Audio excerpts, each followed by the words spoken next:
L-avvenimenti li għaddejna minnhom l-ammont ta' mwiet rekord fit-toroq tagħna kif ukoll fil-postijiet tax-xogħol huma wake-up call.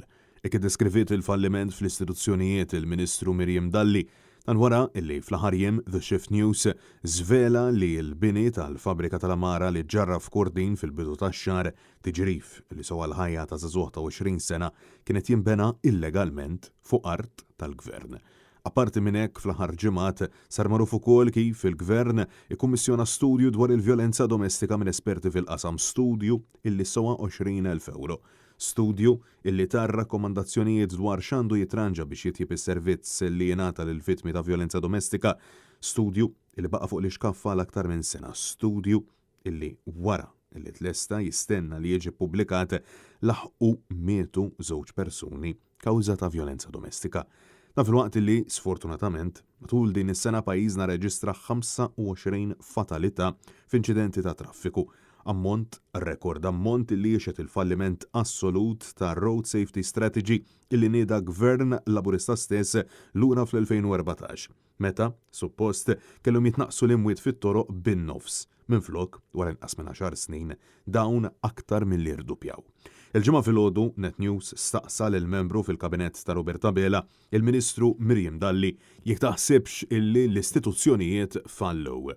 B'Dalli twieġeb illi dawn l-affarijiet jiġru kull imkien. Smajna illi kien hemm binja illi kienet qed tinbena illegalment fuq art tal-Gvern, smajna illi kien hemm rapport fuq il-vjolenza domestika illi kien ilu sena fuq l-iskaffa u għadu mhux ippubblikat, smajna wkoll fost oħrajn illi n-numri qed jiġdu illi Road Safety Strategy falliet. Ma taħsibx li l-istituzzjonijiet mhux qed jaħdmu? Naħseb li fi kwalunkwe pajjiż dejjem ikun hemm fejn ikun hemm issues li hemm bżonn li ssir iktar ħidma fuqhom. Mistoqsija dwar x'inhu jagħmel il-Gvern tal-Labor b'mod konkret hija sostniet illi dan kollu huwa wake-up call. Kull meta jkun hemm mewt hija wake-up call li tittieħed azzjoni dwarha. Importanti li wara kull każ bħal dak l-azzjoni tittieħed u kif qed tgħid bħal kwalunkwe pajjiż ieħor l-azzjoni li għandha tittieħed hemm bżonn li tittieħed fuq l-issues kollha. Aktar kmieni din il-ġimgħa, Net News staqsa lill-Ministru tal-Familja Michael Falzon x'inhi r-raġuni għalfejn ir-rapport tal-esperti dwar il-vjolenza domestika tħalla fuq l-ixkaffa l-aktar minn sena. Falzon jisħaq li l-Gvern għandu jiġi ġudikat fuq li wettaq.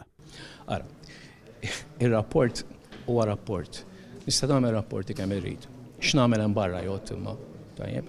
Iżda l-fatti, sfortunatament, huma dawn. Fost oħrajn illi l-istudju dwar il-vjolenza domestika elenka numru ta' rakkomandazzjonijiet illi li kieku l-Gvern Tom widen fil-ħin kienu jiġu mejjuna ħafna nies u salvati il-ħajjiet.